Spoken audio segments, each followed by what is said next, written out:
मणिमहेश कैलाश, जिसे मणिमहेश पर्वत के नाम से भी जाना जाता है, भारत के हिमाचल प्रदेश राज्य में स्थित एक पवित्र पर्वत है। यह पर्वत चंबा जिले में स्थित है और इसे हिंदू धर्म में पवित्र माना जाता है। मणिमहेश झील, जो इस पर्वत के पास स्थित है, धार्मिक दृष्टिकोण से महत्वपूर्ण है और इसे भगवान शिव की निवास स्थली के रूप में जाना जाता है। मणिमहेश यात्रा हर साल कृष्ण जन्माष्टमी से राधा अष्टमी तक आयोजित की जाती है। इस यात्रा में हजारों श्रद्धालु भाग लेते हैं, जो मणिमहेश झील में स्नान करने और भगवान शिव के दर्शन करने के लिए आते हैं।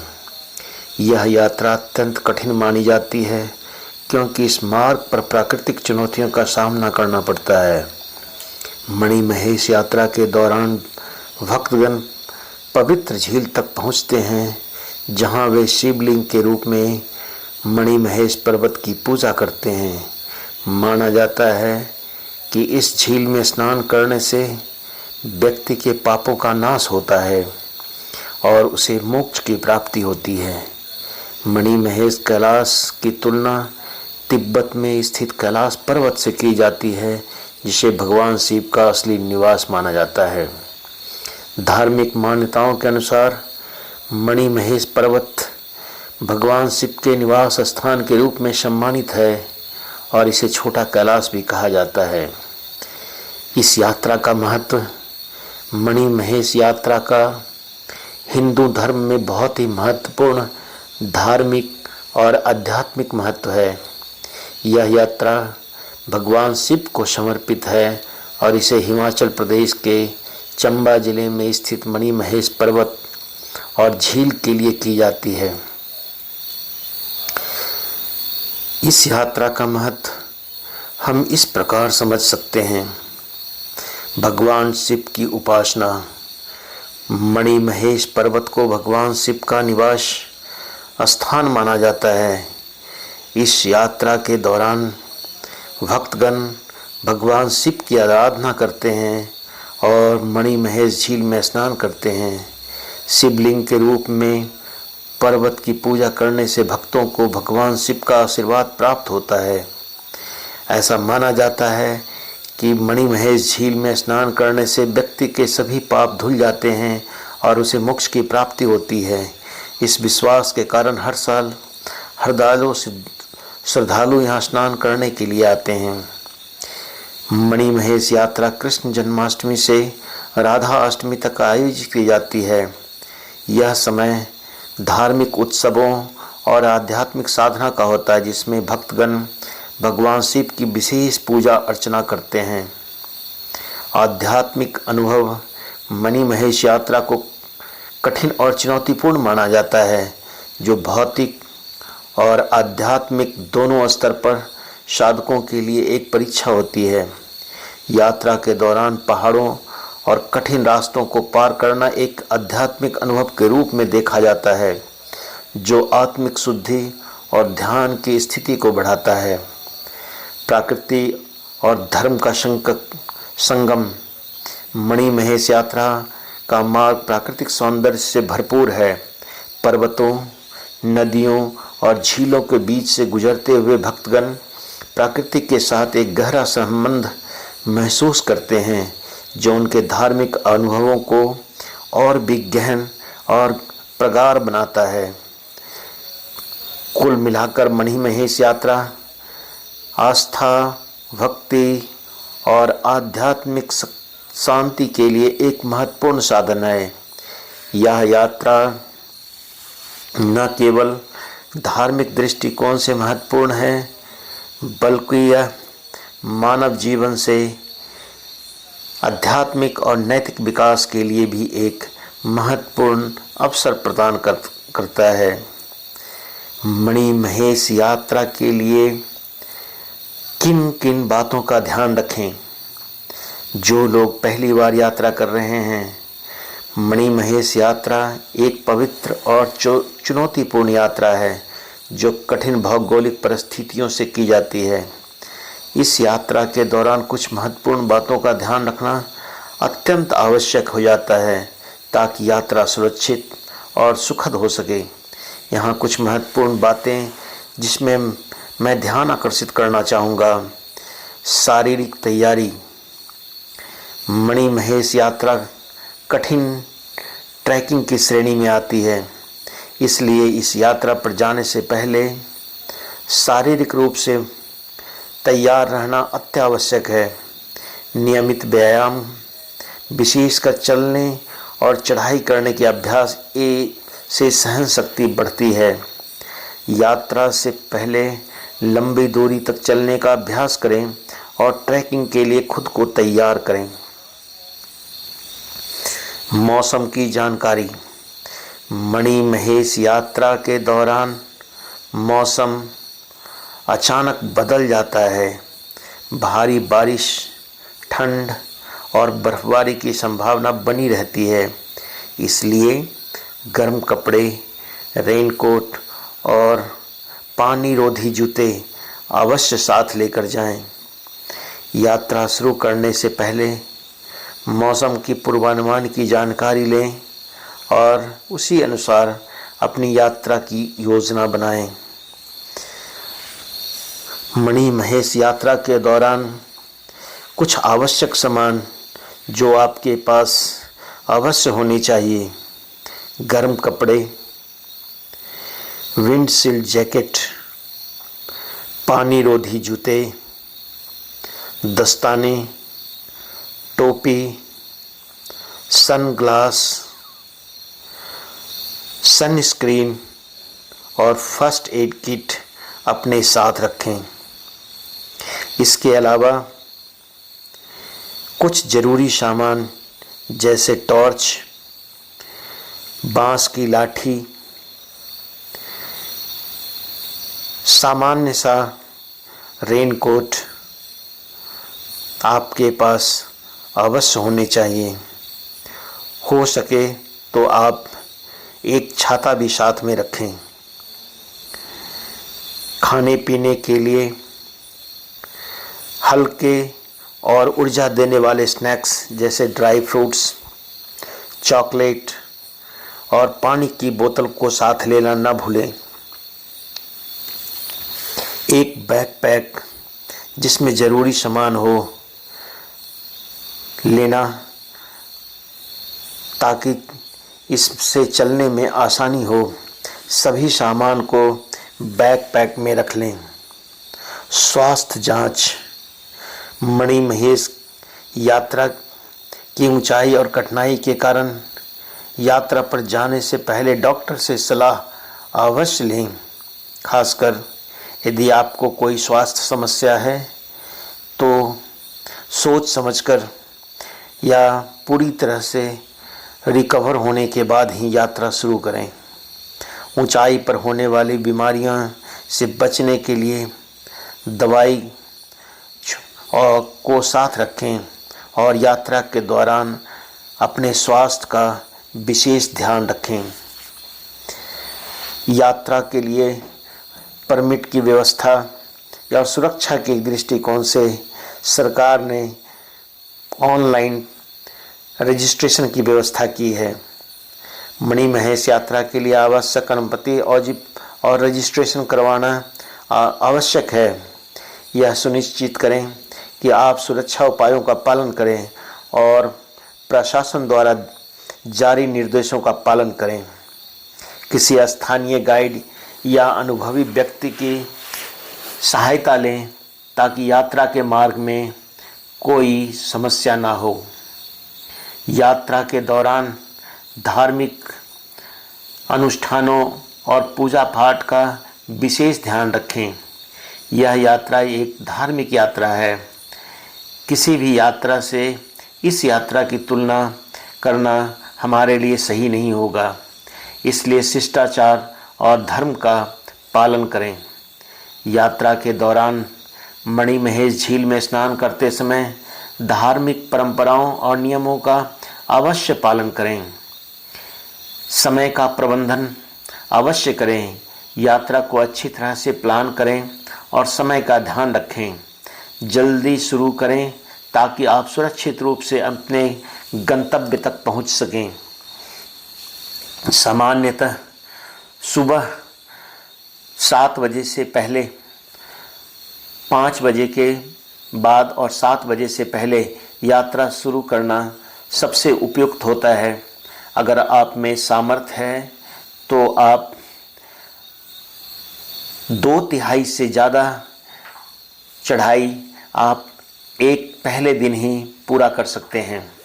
चढ़ाई और वापसी के लिए पर्याप्त समय रखें ताकि अंधेरा होने से पहले आप सुरक्षित स्थान पर पहुंच सकें। समूह में यात्रा करें। यात्रा अकेले करने से बचें।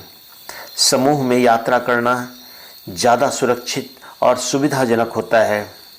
अगर आप यात्रा के दौरान किसी समस्या में पड़ते हैं तो समूह में साथी मदद कर सकते हैं। इन सभी बातों को ध्यान रखते हुए मणिमहेश यात्रा को आप सुरक्षित और आनंददायक बना सकते हैं। यात्रा के दौरान अपनी सुरक्षा का ध्यान रखें और भगवान शिव के आशीर्वाद के साथ इस पवित्र यात्रा को सफलतापूर्वक पूरा करें। मणिमहेश यात्रा के दौरान भोजन और लंगर की व्यवस्था। मणिमहेश यात्रा के दौरान लंगर यानी मुफ्त भोजन सेवा का विशेष महत्व है। लंगर का आयोजन श्रद्धालुओं की सेवा और धार्मिक भावनाओं के तहत किया जाता है जो इस यात्रा का हिस्सा होते हैं। मणिमहेश यात्रा में लंगर की व्यवस्था से जुड़े कुछ निम्नलिखित पहलू हैं।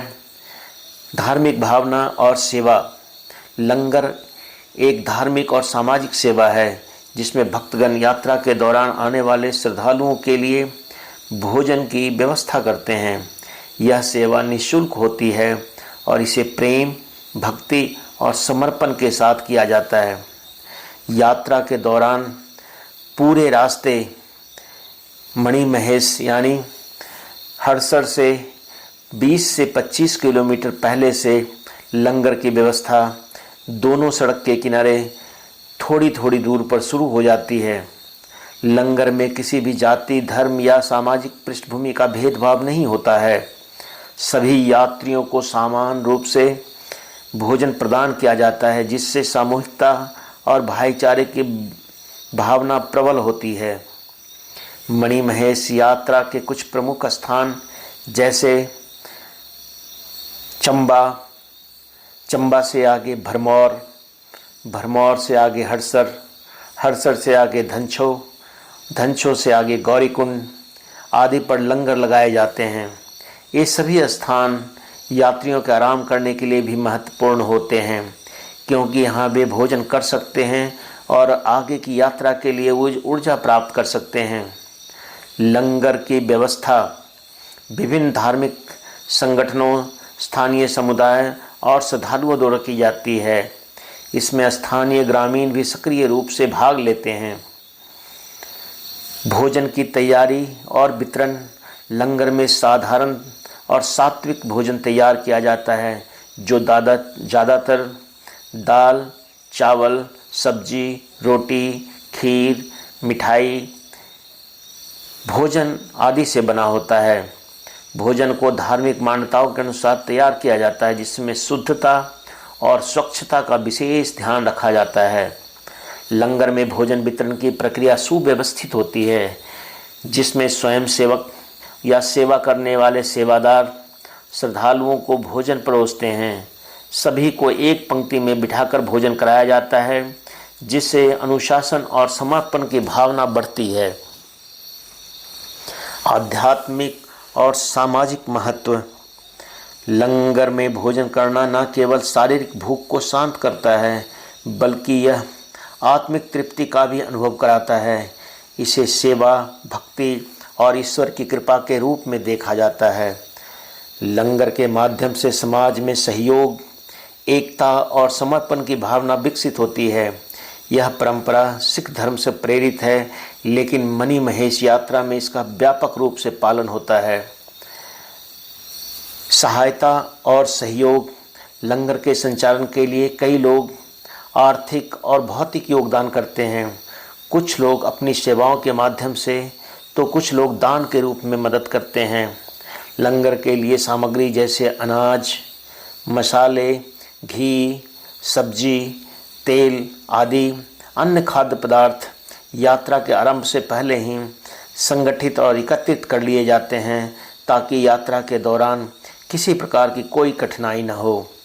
मणिमहेश यात्रा के लंगर न केवल यात्रियों की भूख मिटाने का साधन है, बल्कि यह धार्मिक और सामाजिक सेवा का एक उत्कृष्ट उदाहरण भी है। यह यात्रियों के लिए एक महत्वपूर्ण अनुभव है जो उन्हें शारीरिक और आध्यात्मिक दोनों रूप से बल प्रदान करता है। मणिमहेश यात्रा पर जाने से पहले रास्ते में कुछ महत्वपूर्ण धार्मिक स्थलों के दर्शन करने की परंपरा है। यह स्थल धार्मिक और ऐतिहासिक दृष्टि से महत्वपूर्ण है और माना जाता है कि इन स्थलों के दर्शन के बिना मणिमहेश यात्रा पूरी नहीं होती है। यहाँ के कुछ प्रमुख स्थानों का विवरण इस प्रकार दिया गया है जिनके दर्शन करना हमारे संस्कार के अनुसार शुभ माना जाता है। 84 मंदिर भरमौर जो चंबा से 40 से 50 किलोमीटर दूर स्थित है, जिसे पुरातन काल में ब्रह्मापुर के नाम से जाना जाता था, मणिमहेश यात्रा के मार्ग में स्थित है। यहाँ पर स्थित 84 मंदिर परिसर में 84 छोटे बड़े मंदिर हैं जो 7वीं और 10वीं शताब्दी के बीच बनाए गए थे। इसमें भगवान शिव का मंदिर है जिसे मणिमहेश मंदिर भी कहा जाता है। यह प्रमुख है। मणिमहेश यात्रा पर जाने वाले श्रद्धालु यहाँ पहले भगवान शिव और अन्य देवी देवताओं के दर्शन करते हैं। इसके अलावा यहाँ लक्ष्मी नारायण मंदिर, नरसिंह मंदिर, गणेश मंदिर भी दर्शनीय हैं। दूसरा स्थान भ्रमरारंबा देवी मंदिर भरमौर, जिसे भरमौरी माता मंदिर भी कहा जाता है। यह मंदिर 84 मंदिर परिसर के पास स्थित है। इसे माता पार्वती के रूप में पूजा जाता है। भ्रमरारंबा देवी को यात्रा से पहले आशीर्वाद लेने के लिए महत्वपूर्ण माना जाता है। यहाँ दर्शन करने से मणिमहेश यात्रा के लिए शक्ति और साहस मिलता है। यह यात्रा के दौरान सामान्यतः यहाँ पर इस मंदिर भरमौरी माता के मंदिर दर्शन के लिए लोकल टैक्सी की व्यवस्था उपलब्ध है, या आप अगर चालक के रूप में पूरी तरह से निपुण हैं तो आप अपनी छोटी गाड़ी को भी वहाँ ले जा सकते हैं।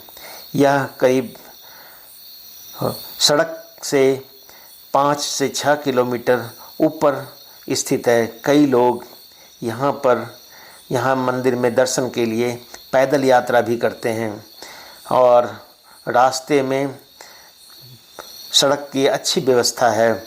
और यहाँ पे मंदिर के प्रांगण में माता का मंदिर के अलावा स्नान करने के लिए एक बहुत बड़ा तालाब भी बना हुआ है, जिसमें लोग स्नान करने के बाद ही माता का दर्शन करते हैं। यह पानी जल स्रोतों से आता है जो काफ़ी ठंडा होता है, इसलिए आप अपनी शारीरिक व्यवस्था के अनुसार, शारीरिक सहनशीलता के अनुसार आप इस तालाब में स्नान करने के बाद माता के दर्शन कर सकते हैं। उसके बाद भगवत मंदिर हड़सर गांव मणिमहेश यात्रा का प्रारंभिक स्थल है। यहीं से भगवत यानी भगवती मंदिर में देवी भगवती के दर्शन करने की परंपरा है। श्रद्धालु मानते हैं कि भगवती देवी माता की कृपा से यात्रा के दौरान आने वाली सभी बाधाएं दूर हो जाती है। धनछो हड़सर से मणिमहेश झील तक की यात्रा, जिसे डल झील भी कहा जाता है, अगला पड़ाव धनछो है। यहाँ स्थित एक छोटे से मंदिर में भगवान शिव और अन्य देवी देवताओं की पूजा की जाती है। धनछो से मणिमहेश की मुख्य यात्रा आरंभ होती है। इसलिए यहाँ भगवान शिव के दर्शन करने की परंपरा है। धनछो से आगे चलने पर गौरी कुंड मणिमहेश यात्रा का अंतिम पड़ाव है। यहाँ माँ पार्वती के नाम पर बने कुंड में स्नान करने के बाद श्रद्धालु मणिमहेश झील के लिए आगे बढ़ते हैं। यहाँ के दर्शन को अत्यंत महत्वपूर्ण माना जाता है, क्योंकि यह वह स्थान है जहाँ माँ गौरी ने तपस्या की थी। इन धार्मिक स्थलों के दर्शन करना मणिमहेश यात्रा की आध्यात्मिक तैयारी का एक महत्वपूर्ण हिस्सा माना जाता है। इन स्थानों पर आशीर्वाद लेकर मणिमहेश यात्रा करने से श्रद्धालुओं को मानसिक और आध्यात्मिक शक्ति मिलती है, जिससे यात्रा सफलतापूर्वक पूरा करने में सहायता मिलती है। भरमौरी माता का मंदिर, जिसे भ्रमरांबा देवी मंदिर भी कहा जाता है, हिमाचल प्रदेश के चंबा जिले स्थित भरमौर नामक स्थान पर स्थित एक प्रसिद्ध मंदिर है। यह मंदिर देवी पार्वती को समर्पित है और इसे मणिमहेश यात्रा के दौरान विशेष रूप से महत्वपूर्ण माना जाता है। इस मंदिर में देवी पार्वती को भ्रमरांबा देवी के रूप में पूजा जाता है। पौराणिक कथाओं के अनुसार देवी पार्वती ने इसी स्थान पर राक्षसों का वध करने के लिए भ्रमर यानी भौरों का रूप धारण किया था, इसलिए इसे भ्रमरांबा कहा जाता है। इस कारण इस मंदिर को भरमौरी माता मंदिर के नाम से भी जाना जाता है। मणिमहेश यात्रा पर जाने वाले श्रद्धालु भरमौरी माता के दर्शन करना अत्यंत शुभ मानते हैं।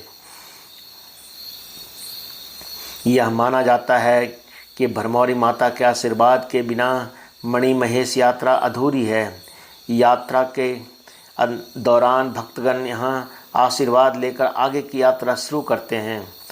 84 मंदिर परिसर भरमौरी माता मंदिर 84 मंदिर परिसर के निकट स्थित है, जो भरमौर का एक प्रमुख धार्मिक स्थल है। इस परिसर में भगवान शिव, गणेश, लक्ष्मी नारायण सहित कई देवी देवताओं के मंदिर स्थित हैं। भरमौरी माता मंदिर पारंपरिक हिमाचली शैली में बना है, जिसमें लकड़ी और पत्थर का विशेष उपयोग किया गया है। मंदिर का गर्भगृह छोटा है, लेकिन इसमें देवी की प्रतिष्ठा अत्यंत पवित्र मानी जाती है। मंदिर के भीतर देवी पार्वती की मूर्ति स्थापित है, जो सादगी और पवित्रता की प्रतीक है। भक्तगण यहाँ देवी की पूजा और अर्चना करते हैं और उनसे आशीर्वाद प्राप्त करते हैं। धार्मिक अनुष्ठान यह नियमित रूप से पूजा अर्चना की जाती है। विशेष अवसरों और त्योहारों पर यहाँ बड़े पैमाने पर धार्मिक अनुष्ठान और मेले का आयोजन किया जाता है। नवरात्रि के दौरान भरमौरी माता मंदिर में विशेष पूजा का आयोजन होता है, जिसमें बड़ी संख्या से भक्तगण शामिल होते हैं। भरमौरी माता मंदिर न केवल एक धार्मिक स्थल है, बल्कि यह आस्था और भक्ति का केंद्र भी है। मणिमहेश यात्रा के मार्ग में आने वाला यह मंदिर यात्रियों के लिए आध्यात्मिक शक्ति का स्रोत है, जो उन्हें कठिन यात्रा को सफलतापूर्वक पूरा करने में सहायता करता है। मणिमहेश यात्रा का धार्मिक और आध्यात्मिक महत्व तो है ही, साथ ही इसके ऐतिहासिक पहलू भी बेहद महत्वपूर्ण हैं।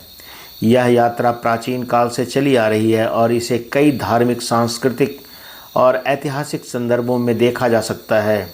यहाँ मणिमहेश यात्रा के कुछ महत्वपूर्ण ऐतिहासिक पहलुओं का विवरण इस प्रकार है।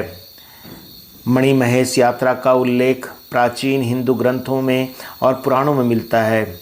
यह यात्रा भगवान शिव की आराधना के लिए की जाती है, जिन्हें इस पर्वत पर निवास करते हुए माना जाता है। स्कंद पुराण और शिव पुराण जैसे ग्रंथों में कैलाश पर्वत और मणिमहेश पर्वत का वर्णन मिलता है। मणिमहेश को शिव कैलाश का छोटा रूप माना गया है, जो कि तिब्बत में स्थित वास्तविक कैलाश पर्वत का ही रूप है। चंबा के राजाओं का योगदान महत्वपूर्ण है। मणिमहेश यात्रा के ऐतिहासिक विकास में चंबा के राजाओं का महत्वपूर्ण योगदान रहा है। चंबा राज्य के राजाओं ने इस पवित्र यात्रा की परंपरा को बनाए रखने और उसे संगठित रूप देने में महत्वपूर्ण भूमिका निभाई। राजा साहिल बर्मन, जो चंबा के सबसे प्रमुख और धार्मिक शासकों में से एक थे, ने मणिमहेश यात्रा को प्रोत्साहित किया और इसके लिए आवश्यक संसाधनों का प्रबंध किया। कहा जाता है कि राजा साहिल बर्मन ने भगवान शिव की कृपा से अपनी राजधानी चंबा की स्थापना की थी और इसके बाद से मणि महेश यात्रा का महत्व और भी बढ़ गया। भरमौर स्थित 84 मंदिर परिसर में जो मणि महेश यात्रा का प्रमुख स्थल है का निर्माण 7वीं और 10वीं शताब्दी के बीच हुआ। यह मंदिर परिसर चंबा के राजाओं द्वारा निर्मित कराया गया था और इसमें भगवान शिव के विभिन्न रूपों की पूजा की जाती है। 84 मंदिर परिसर का ऐतिहासिक महत्व इसलिए है क्योंकि यह मणि महेश यात्रा के शुरुआत का प्रमुख स्थल है। इस स्थान पर भगवान शिव और अन्य देवी देवताओं के आशीर्वाद के बिना मणि महेश यात्रा शुरू नहीं की जाती। मणि महेश यात्रा ने सदियों के धार्मिक और सांस्कृतिक एकता को बढ़ावा दिया है। यह यात्रा विभिन्न समुदायों और जातियों के लोगों को एकत्रित करती है जो यहाँ आकर एक समान धार्मिक और आध्यात्मिक अनुभव साझा करते हैं। इस यात्रा के माध्यम से धार्मिक सहिष्णुता और सांस्कृतिक विविधता की परंपरा का भी पोषण होता है। ब्रिटिश काल के दौरान मणि महेश यात्रा का दस्तावेज और अध्ययन भी किया गया। ब्रिटिश अधिकारी और यात्री इस यात्रा और इनके धार्मिक महत्व का अध्ययन करने के लिए यहाँ आए थे। ब्रिटिश पुरातत्वविदों ने 84 मंदिर और मणि महेश झील के आसपास के क्षेत्र का सर्वेक्षण किया और उनके ऐतिहासिक और सांस्कृतिक महत्व को दर्ज किया। आधुनिक काल में यात्रा का विकास 20वीं सदी में भारत की स्वतंत्रता के बाद मणि महेश यात्रा को राष्ट्रीय और अंतर्राष्ट्रीय स्तर पर पहचान मिली। सरकार और स्थानीय संगठनों ने इस यात्रा के लिए बेहतर बुनियादी ढांचे और सुविधाओं का विकास किया। आज मणि महेश यात्रा एक प्रमुख धार्मिक यात्रा है जो न केवल भारत के बल्कि विदेशों से भी श्रद्धालुओं को आकर्षित करती है। मणि महेश यात्रा का एक ऐतिहासिक पहलू दर्शाता है कि कैसे यह यात्रा केवल एक धार्मिक अनुष्ठान नहीं है बल्कि यह सदियों से चली आ रही परंपरा, मान्यता और सांस्कृतिक धरोहरों का प्रतीक भी है। मणि महेश यात्रा के दौरान खच्चरों की व्यवस्था यात्रियों के लिए एक महत्वपूर्ण सेवा है, विशेषकर उन लोगों के लिए जो कठिन पहाड़ी रास्तों पर चलने में असमर्थ होते हैं। खच्चरों का उपयोग यात्रा के दौरान सामान ले जाने और कुछ मामलों में यात्रियों को सफ़र के कठिन हिस्सों से गुजरने में मदद करने के लिए किया जाता है। खच्चरों की व्यवस्था और उपयोग से जुड़ी कुछ महत्वपूर्ण बातें निम्नलिखित हैं। मणि महेश यात्रा के दौरान यात्रियों को अपने साथ आवश्यक सामान जैसे कपड़े, भोजन, टेंट आदि ले जाना होता है। खच्चरों की मदद से इन भारी सामानों को आसानी से यात्रा मार्ग के कठिन हिस्सों से ले जाया जा सकता है। कुछ यात्री, विशेषकर बुजुर्ग, महिलाएं और शारीरिक रूप से कमज़ोर लोग खच्चरों का उपयोग खुद यात्रा करने के लिए करते हैं या उन्हें कठिन और ऊबड़-खाबड़ रास्तों को पार करने में मदद करता है। खच्चर सेवा मुख्यतः हड़सर से लेकर मणि महेश झील तक के रास्ते पर उपलब्ध होती है।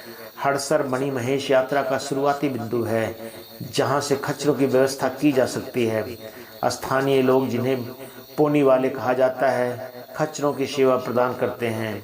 ये लोग मणि महेश यात्रा के मार्ग और खच्चरों के प्रबंधन में अनुभवी होते हैं। खच्चर सेवा का शुल्क यात्रा की दूरी, समय और खच्चर पर रखे जाने वाले सामान के वजन के आधार पर तय किया जाता है। हड़सर से मणि महेश झील तक के सफ़र के लिए यह शुल्क अलग अलग हो सकता है। यात्रा के समय से पहले शुल्क की जानकारी प्राप्त करना और सहमति प्राप्त करना सबसे महत्वपूर्ण है ताकि बाद में कोई असुविधा ना हो। शुल्क तय करने के लिए यात्रियों को एक पर्ची दी जाती है जो उनके लिए टिकट का काम करती है। खच्चरों की सवारी करते समय यात्रियों की सुरक्षा का ध्यान रखा जाता है। खच्चर के मालिक, जो आमतौर पर साथ चलते हैं, यह सुनिश्चित करते हैं कि यात्रा के दौरान खच्चर और यात्री दोनों सुरक्षित रहें। खच्चरों पर चढ़ने और उतरने के लिए समय सावधानी बरतनी चाहिए। यात्रा के दौरान धीमी गति से चलना और खच्चर चालकों के निर्देशों का पालन करना सबसे महत्वपूर्ण होता है। यात्रा के दौरान खच्चरों की देखभाल भी महत्वपूर्ण होती है। उन्हें नियमित रूप से भोजन और पानी दिया जाता है और यात्रियों से अपेक्षा की जाती है कि वे खच्चरों के साथ मानवीय व्यवहार करें। पशु कल्याण के नियमों का पालन करते हुए खच्चरों का उपयोग किया जाता है और उनके ओवरलोडिंग या अधिक थकावट से बचने के लिए स्थानीय प्रशासन द्वारा समय समय पर दिशा निर्देश जारी किए जाते हैं। खच्चरों की सेवा को नियंत्रित करने के लिए स्थानीय प्रशासन द्वारा पंजीकरण की प्रक्रिया लागू की जाती है।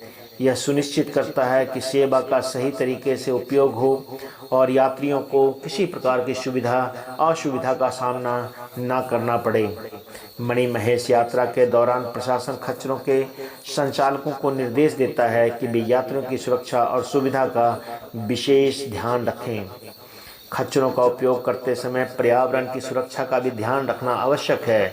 यात्रियों को यह सुनिश्चित करना चाहिए कि खच्चर रास्ते में कोई नुकसान न करे और किसी प्रकार का कचरा न फैलाए।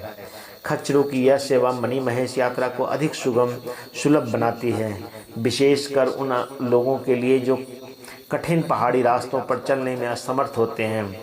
यह सेवा न केवल यात्रियों की मदद करती है बल्कि स्थानीय लोगों के लिए महत्वपूर्ण आजीविका का एक महत्वपूर्ण स्रोत भी है। मणिमहेश यात्रा के दौरान हेली टैक्सी सेवा एक विकल्प है जिसे खास तौर पर उन यात्रियों के लिए पेश किया गया है जो कठिन और लंबी यात्रा से बचना चाहते हैं और जिनके पास सीमित समय होता है। हेली टैक्सी सेवा से यात्रा को और सुविधाजनक और सुरक्षित और समय संवेदनशील बनाया जा सकता है। हेली टैक्सी सेवा का संचालन आमतौर पर भरमौर या हरसर से मणिमहेश के नज़दीक स्थानों तक की संचालित होती है। यह सेवाएं विशेष रूप से यात्रा के चरम समय के दौरान उपलब्ध होती है, जैसे श्रावण मास या जन्माष्टमी के समय। कई निजी हेलीकॉप्टर कंपनियां इस सेवा को संचालित करती है जिनके पास सरकार द्वारा अनुमोदित लाइसेंस होते हैं। इन सेवाओं का संचालन स्थानीय प्रशासन और नागरिक उड्डयन निदेशालय द्वारा निर्धारित नियमों और सुरक्षा मानकों के अनुसार किया जाता है। रूट और लैंडिंग की व्यवस्था। हेली टैक्सी आमतौर पर भरमौर या हरसर से उड़ान भरती है और मणिमहेश झील के नज़दीक हेलीपैड पर उतरती है। यात्रा का यह हिस्सा बेहद रोमांचक होता है क्योंकि यह यात्रा मानव हवाई मार्ग से पहाड़ों और प्राकृतिक दृश्यों के बीच से होकर गुजरती है। हेली टैक्सी का लैंडिंग स्थान मणिमहेश झील के पास स्थित होता है, जहां से यात्री थोड़ी दूर पैदल चलकर झील तक पहुंच सकते हैं। हेली टैक्सी सेवा का भाड़ा यात्रा की दूरी, मौसम की स्थिति और मांग के आधार पर तय होता है। सामान्यतः यह सेवा थोड़ी महंगी होती है, लेकिन यह समय की बचत और कठिन यात्रा से बचने के लिहाज से उचित है। बुकिंग प्रक्रिया ऑनलाइन और ऑफलाइन दोनों तरह के तरीक़ों से की जा सकती है। यात्रियों को यात्रा से पहले ही अपनी सीट सुरक्षित कर लेनी चाहिए, ख़ास तौर पर यात्रा के चरम समय के दौरान, क्योंकि उस समय मांग अधिक होती है। बुकिंग के समय यात्रियों को अपनी पहचान पत्र की जानकारी, संपर्क विवरण और अन्य आवश्यक जानकारी प्रदान करनी होती है। हेली टैक्सी सेवाएं मौसम पर निर्भर करती है। खराब मौसम जैसे भारी बारिश, तेज़ हवा या धुंध के दौरान उड़ानों को रद्द या स्थगित किया जा सकता है। यात्रियों को इस स्थिति के लिए हर समय तैयार रहना चाहिए और वैकल्पिक योजना बनानी चाहिए। हेली टैक्सी के यात्रा का समय सामान्यतः 10 से 15 मिनट तक का होता है, जो पैदल यात्री की तुलना में बहुत ही कम है। यात्रियों की सुरक्षा हेली टैक्सी सेवा में प्राथमिकता होती है। उड़ान से पहले यात्रियों को सुरक्षा निर्देशों के बारे में जानकारी दी जाती है, जैसे कि सीट बेल्ट का उपयोग, हेलीपैड पर सुरक्षा का उपाय, उड़ान के दौरान आवश्यक सावधानियां। यात्रियों को अपने साथ बहुत अधिक सामान नहीं ले जाना की सलाह दी जाती है, क्योंकि हेली टैक्सी में वजन की सीमा होती है। सामान्यतः केवल ज़रूरी सामान ही साथ ले जाने की अनुमति होती है। विशेष सेवा। हेली टैक्सी सेवा विशेष रूप से बुजुर्ग, बीमार व्यक्तियों और समय की कमी वाले यात्रियों के लिए उपयोगी मानी जाती है। यह सेवा उन लोगों के लिए भी फायदेमंद है जो लंबी और कठिन यात्रा करने में असमर्थ होते हैं। इसके अलावा कुछ विशेष अवसरों या आपात स्थिति में हेली टैक्सी सेवा का उपयोग मेडिकल इमरजेंसी के लिए भी किया जाता है। आधिकारिक प्रबंधन और समर्थन। हेली टैक्सी सेवा का संचालन राज्य सरकार और स्थानीय प्रशासन के सहयोग से किया जाता है। यह सुनिश्चित किया जाता है कि सेवा सुरक्षित और कुशल हो और यात्रियों को संपूर्ण अनुभव प्रदान किया जा सके। हेली टैक्सी सेवा मणि महेश यात्रा को आसान और सुविधाजनक बनाने का एक आधुनिक तरीका है जो विशेष रूप से उन यात्रियों के लिए आदर्श है जो समय की कमी या शारीरिक कारणों से कठिन यात्रा नहीं कर सकते। इस सेवा का लाभ उठाने से यात्रा का अनुभव और भी बेहतर हो जाता है। मणि महेश यात्रा धार्मिक और आध्यात्मिक रूप से अत्यधिक महत्वपूर्ण है, लेकिन इस यात्रा के दौरान यात्रियों को कई कठिनाइयों का सामना भी करना पड़ता है। यह यात्रा कठिन पहाड़ी मार्गों, बदलते मौसम और अन्य चुनौतियों के कारण बेहद कठिन मानी जाती है। मणि महेश यात्रा के दौरान आने वाली कुछ कठिनाइयाँ इस प्रकार है। मणि महेश यात्रा का मार्ग बहुत कठिन और बहुत ही दुर्गम है। हडसर से मणि महेश झील तक की दूरी लगभग 14 से 15 किलोमीटर है, जो ऊबड़ खाबड़ पहाड़ी रास्तों से होकर गुजरता है।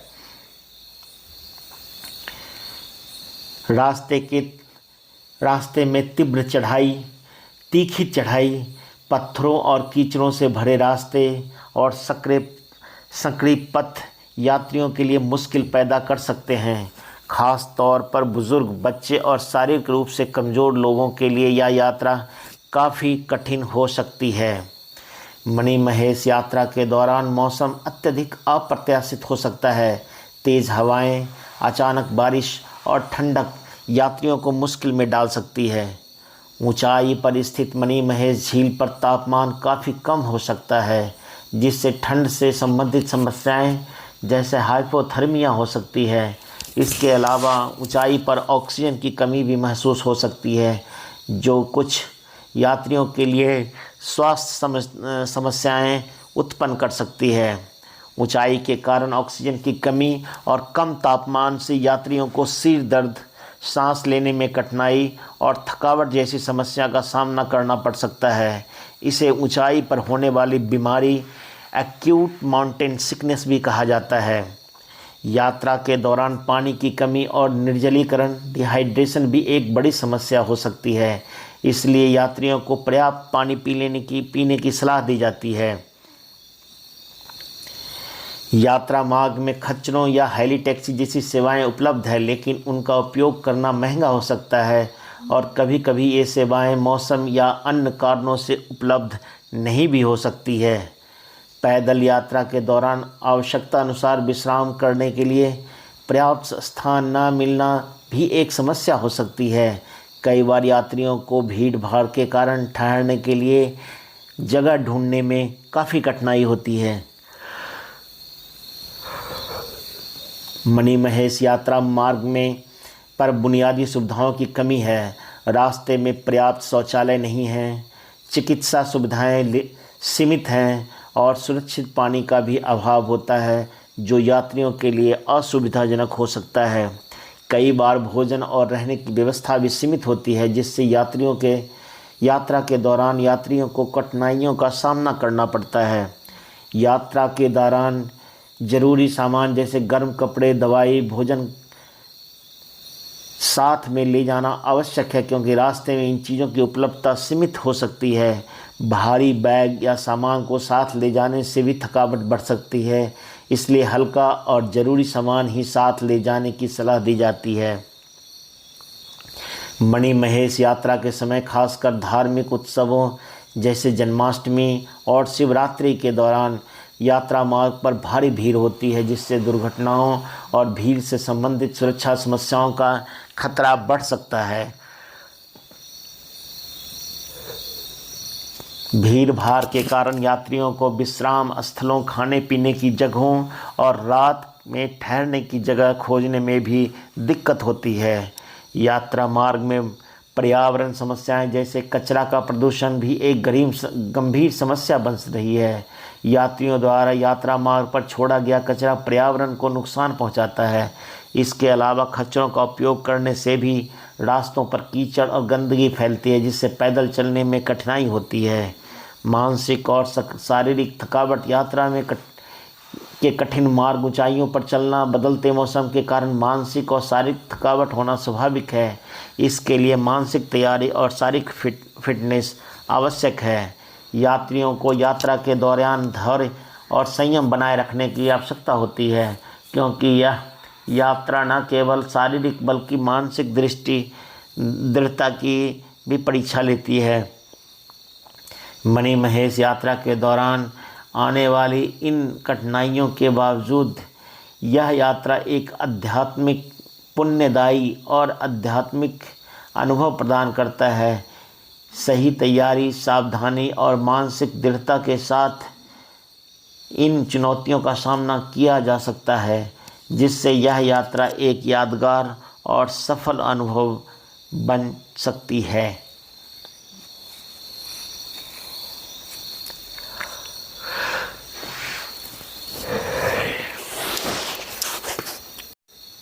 मणि महेश यात्रा एक महत्वपूर्ण धार्मिक और आध्यात्मिक यात्रा है, जिसका उद्देश्य केवल धार्मिक आस्था की पूर्ति नहीं बल्कि आत्मिक शांति और आत्मज्ञान भी है। यहाँ कुछ प्रमुख कारण जिसके वजह से लोगों को मणि महेश यात्रा करनी चाहिए। मणि महेश यात्रा भगवान शिव की आराधना और उनके दिव्य दर्शन के लिए की जाती है। यह यात्रा श्रद्धालुओं को शिव की उपासना का एक अद्वितीय अवसर प्रदान करती है और यह आध्यात्मिक शांति और संतोष प्राप्त होता है, जिससे शांति और संतोष प्राप्त होता है। मणि महेश झील, जिसे भगवान शिव का निवास स्थान माना जाता है, का दर्शन करके भक्त शिव की कृपा प्राप्त करने की आशा रखते हैं। मणि महेश यात्रा का पौराणिक महत्व आध्यात्मिक है। इसका स्कंद पुराण और शिव पुराण में उल्लेखित किया गया है। यात्रा करने से भक्त इस प्राचीन धार्मिक ग्रंथों के महत्व को महसूस कर सकते हैं और उनकी धार्मिक आस्थाओं को साकार कर सकते हैं। मणि महेश झील और उसके आसपास के क्षेत्र की पौराणिक कथाओं से जुड़ना एक महत्वपूर्ण धार्मिक अनुभव हो जाता है। आध्यात्मिक अनुशासन और तपस्या, इस यात्रा के दौरान कठिन पहाड़ी मार्ग और ऊंचाई पर चलना एक प्रकार की तपस्या और आध्यात्मिक अनुशासन को दर्शाता है। यह यात्रियों को शारीरिक और मानसिक दृढ़ता का परीक्षण कराती है।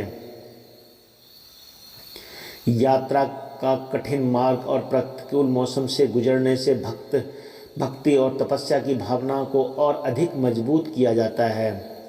मणि महेश यात्रा के दौरान यात्रियों को हिमालय की खूबसूरत पर्वत श्रृंखलाओं, हरी भरी घाटियों और ठंडी जलवायु का आनंद मिलता है। यह यात्रा प्राकृतिक सौंदर्य और शांति का अनूठा अनुभव प्रदान करता है। यात्रा के दौरान मनोहरी दृश्यों और झील में तल्लीन होकर मन और आत्मा को आराम मिलता है। मणि महेश यात्रा में शामिल होकर लोग विभिन्न सांस्कृतिक और धार्मिक पृष्ठभूमियों के साथ मिलकर एक साथ यात्रा करते हैं।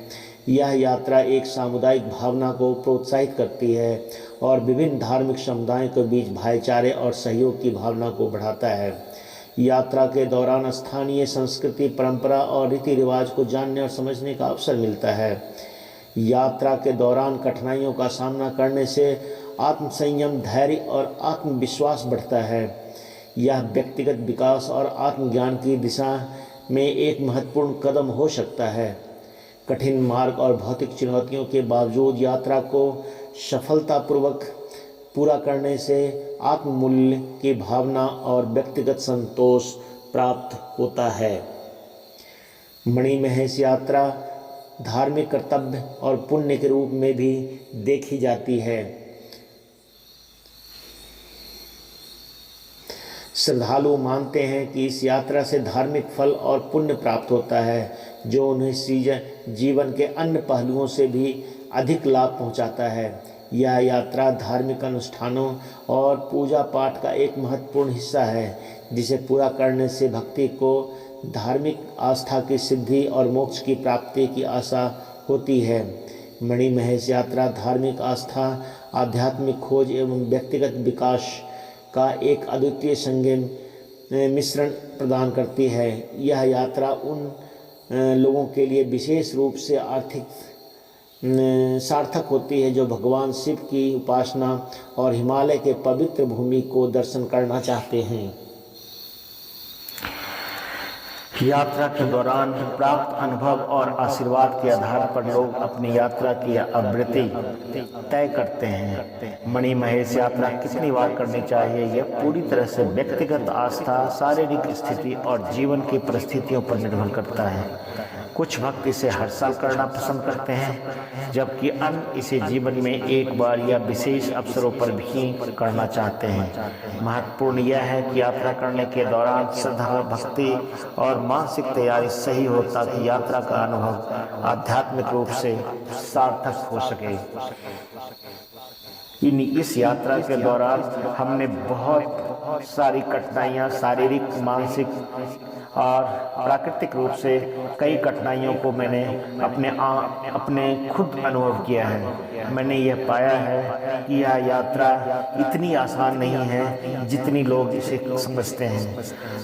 हिमाचल प्रदेश में जितनी भी धार्मिक स्थल हैं उनमें यह यात्रा सबसे कठिन और सबसे ज़्यादा श्रद्धालु इस यात्रा को करना पसंद करते हैं।